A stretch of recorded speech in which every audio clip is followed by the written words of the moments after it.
Welcome back to the Sports News Analysis YouTube channel. My name is Mike.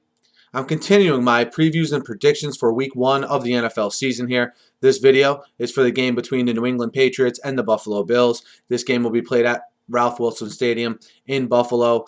These two teams obviously coming into this season in two totally different stratospheres. One trying to rebuild and the other trying to, once again, not only win an AFC East division crown, but contend for a Super Bowl. And we'll start first with the Buffalo Bills. You know, the Bills making a lot of changes this offseason.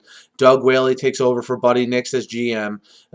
Coach Doug Marrone, formerly of Syracuse, comes and is now the head coach of the Bills. He has new members of his coaching staff. Nathaniel Hackett, the offensive coordinator. Mike Pettin comes over from the Jets as the defensive coordinator. And you also have probably the biggest change from a player point of view is they draft E.J. Manuel, number 16 overall, the first quarterback taken in the draft, and he will get to start Week 1. He had some injury concerns in training camp, but he indeed will be ready Week 1 to start this game.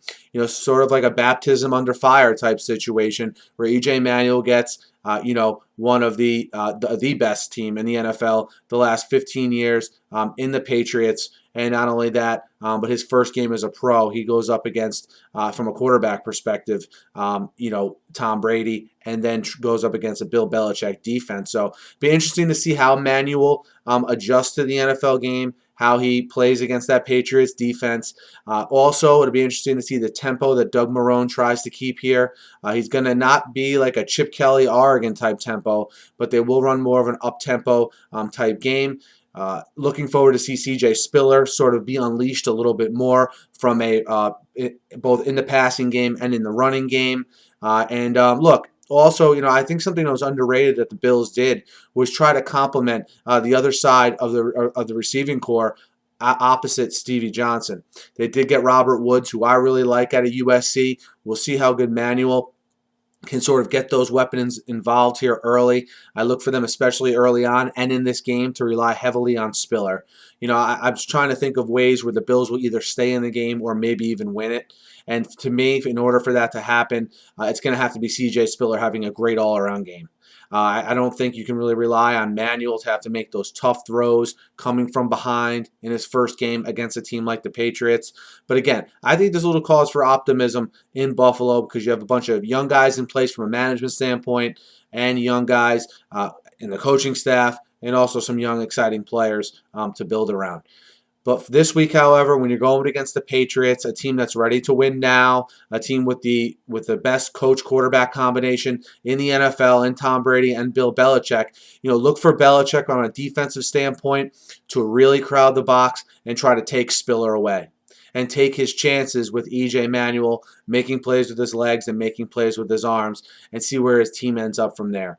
The Patriots defense has been ridiculed lately in the last 5 years or so. But one thing they've gotten progressively better at is forcing turnovers, something they were very good at last year. We'll see if they can keep that going this year, play that opportunistic brand of football. And you would think that with playing against a rookie quarterback, the chances of doing that are pretty good. From an offensive standpoint, a lot of flux there, being that, okay, you go down the list. Gronkowski, not available. Hernandez, okay, obviously with the situation he's going through. Wes Welker, now onto maybe greener pastures, who knows, in Denver. I think you'll see them rely a lot more on Ridley. I think it's now very imperative that offensive line really comes together and plays a little bit better. See if Danny Amendola can replace Wes Welker. See if Kenbrell Tompkins can be that undrafted wide receiver and assume that Brandon Lloyd role, which remains to be seen. I just think in general, you have a lot of question marks on that offense, but the one steady guy you have is obviously Tom Brady. And I also have trust in Josh McDaniels with the play calling as well. And, until I see Tom Brady fail with a group of receivers, I can't go into a season thinking it's going to happen. I obviously have the Patriots winning this division, which I think is a weak division. I think they come out strong with something to prove now. So often the Patriots are expected to win, not many question marks heading into the year, but this has been a whirlwind offseason for the Patriots, something they're not used to. They like to keep things quiet. I look for a big effort out of that offense and out of that team as a whole this upcoming week in Buffalo. I like the Patriots -9.5. on the road to get the season started out there in Buffalo. Again, I like some of the front office and coaching moves that the Bills have made. We'll see how now that translates to on the field. I think a little too much to ask for them to really put up a serious fight this weekend at home. Let me know what you guys think. Hit me up in the YouTube comments. Hit me up on Twitter at SNewsAnalysis. Guys, I preview every game every week here and talk football on here as well. So be sure to subscribe. Thanks again for listening, and have a great night.